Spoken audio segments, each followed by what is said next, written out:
पत्रकारांशी झालेल्या वादानंतर शिवसेनेचे खासदार संजय पाटील यांनी जाहीर दिलगिरी व्यक्त केली। वादाच्या प्रसंगी अनावधानाने वापरलेल्या अपशब्दांबद्दल त्यांनी माध्यम प्रतिनिधींची माफी मागितली। राजकीय टीका स्वीकारण्यास आपली तयारी असल्याचं सांगत मात्र कुटुंबियांना राजकारणात ओढू नये अशी भावनिक विनंती त्यांनी केली। पत्नी, मुलगी, आई आणि दिवंगत वडिलांबाबत चुकीचे आरोप करणं योग्य नसल्याचं त्यांनी म्हटलंय। पत्रकारांशी झालेल्या गैरसमजाबद्दल खेद व्यक्त करत त्यांनी भविष्यात संयम राखण्याची भूमिका मांडली। नमस्कार, जय महाराष्ट्र।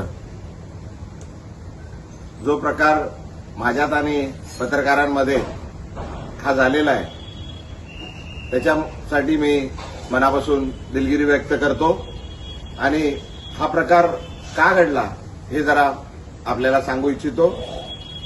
ज्या दिवसापासून मी शिवसेनेत प्रवेश केलाय त्या दिवसापासून एकदम वाईट शब्दात आणि शिव्यागाळ करून मला जे अपमान करत होते तरी पण मी सर्व अपमान सहन केले। तरी सुद्धा आज सकाळी परत पत्रकार मित्र आले होते। मी त्यांना हात जोडून विनंती केली की बाबा याबद्दल आपण कुठलंही मला विचारू नका। जे मला काय बोलायचं होतं ते मी सर्व बोलून झालेलं आहे। आता कृपा करून काय बोलू नका।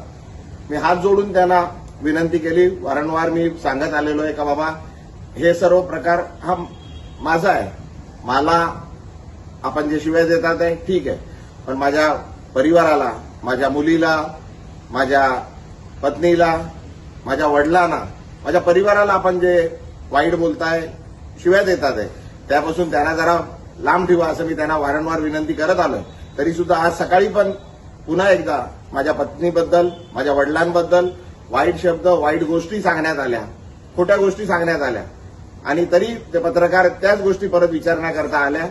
माझ्याकडून त्यांना विनंती करण्यात आली पण त्यांनी न थांबता ते चालू राहिलं। त्याच्यात जरा वाद जरा जास्त झाला। माझ्याकडून चुकीने काहीतरी अपशब्द निघाले।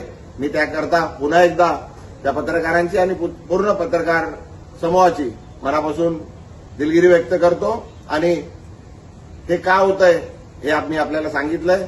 कृपा करून आपण मी जे केलंय, मी जे प्रवेश केलाय त्याच्यासाठी ठीक आहे। माझ्या परिवाराला, माझ्या मुलीला, माझ्या परिवाराला, माझ्या पत्नीला, माझ्या वडिलांना जे हयात नाहीये, माझ्या आईना आणि माझ्या पूर्ण परिवाराला याच्यापासून जरा लांब ठेवा अशी आपल्याला विनंती करतो। धन्यवाद। जय हिंद, जय